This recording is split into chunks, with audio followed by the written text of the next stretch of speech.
Assalamualaikum warahmatullahi wabarakatuh. Bismillah, alhamdulillah, salatu wassalamu ala rasulillah. La haula wala quwata illa billah. Amma ba'du.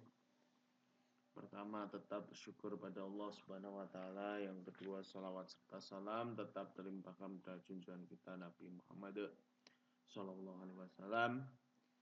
Sebelum pembelajaran kita mulai, marilah kita berdoa bersama Al-Fatihah.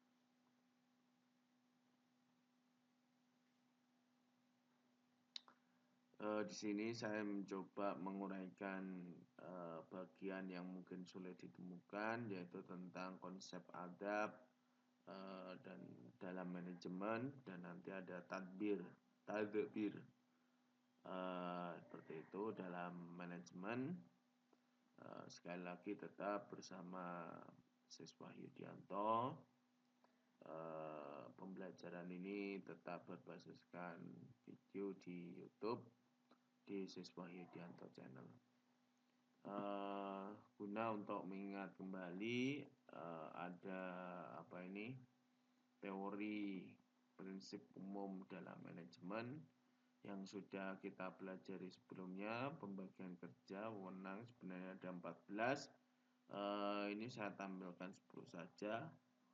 Disiplin, kesatuan perintah, kemudian kesatuan pengarahan, kepentingan perorangan, belah jasa, sentralisasi, rantai skala, kemudian order.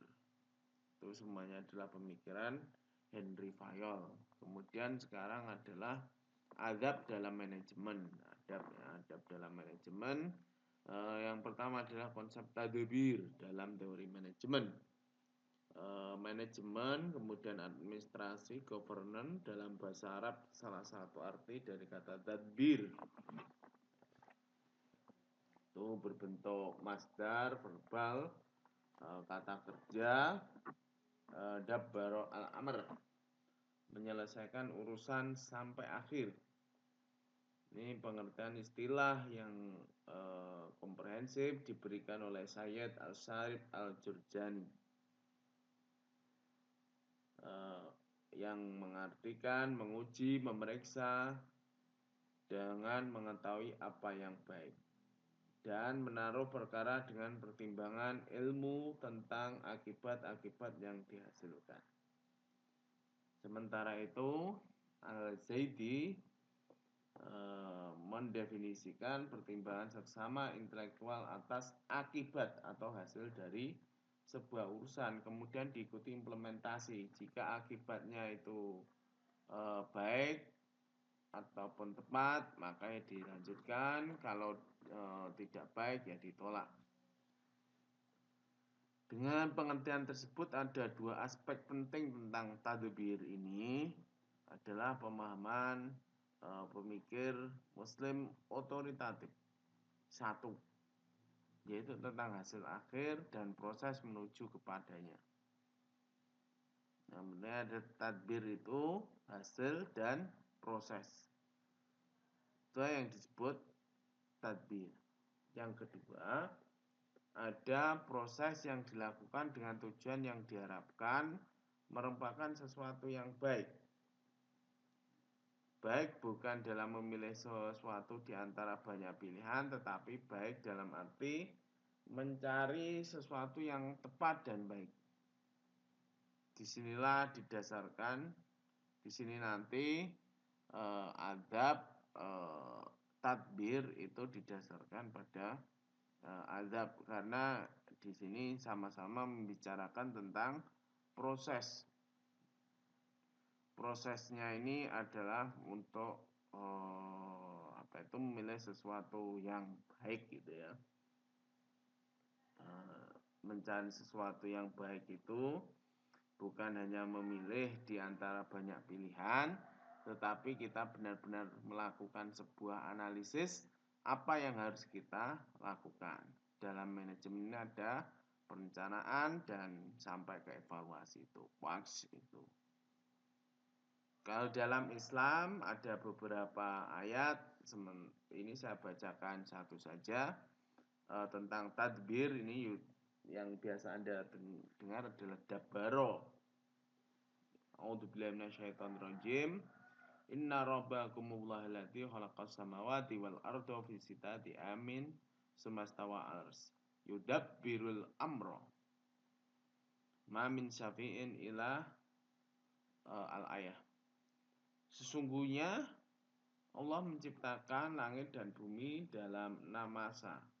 Kemudian Allah bersemayam di atas ars untuk mengatur segala urusan.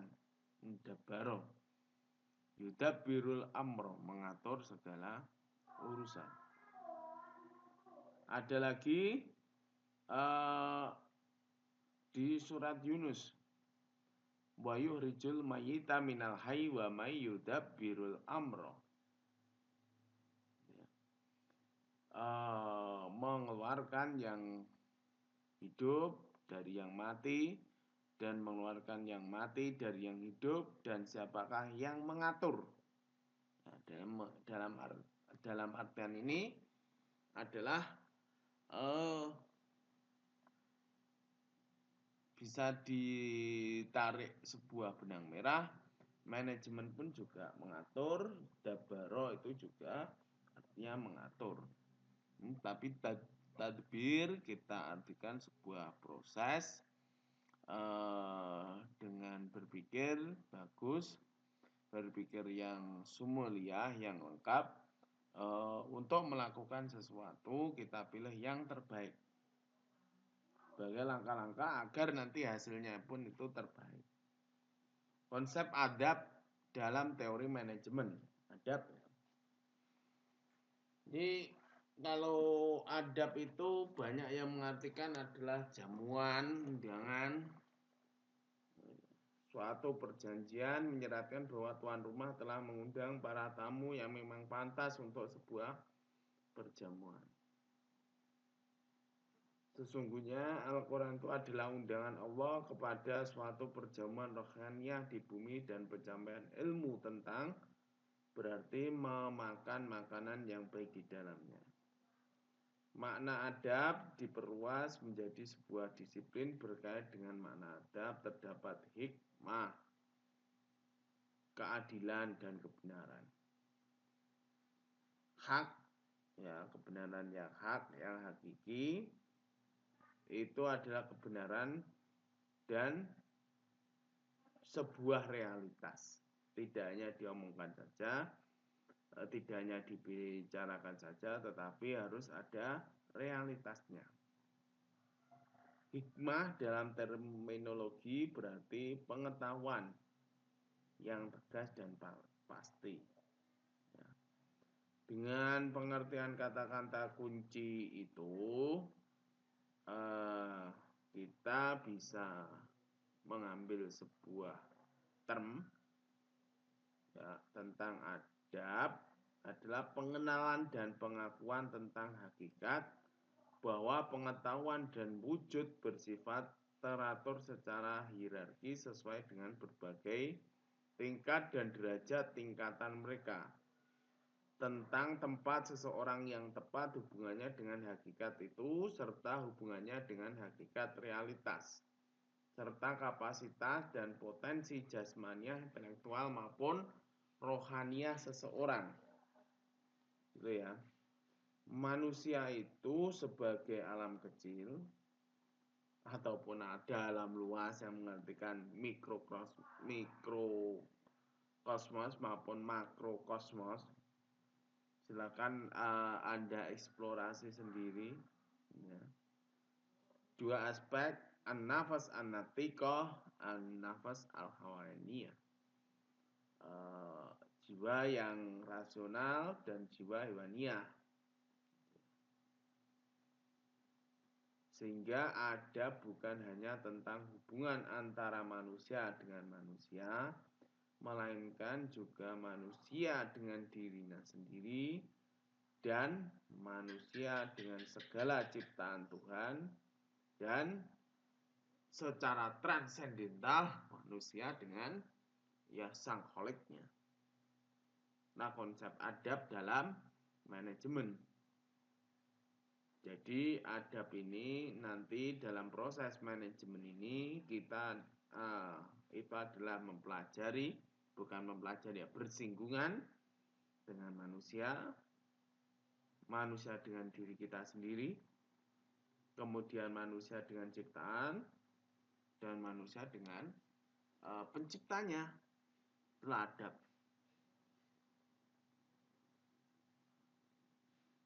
Kemudian tadbir berbasis adab dalam kerangka teori manajemen. Ya, makanya dalam teori Islam itu, dalam teori manajemen Islam ada Virtuous Management.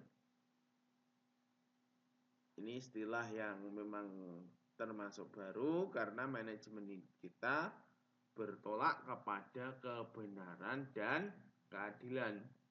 Maka dalam teori manajemen itu, manajemen Islam disebut sebagai Virtuous Management karena bertolak pada kebenaran dan keadilan.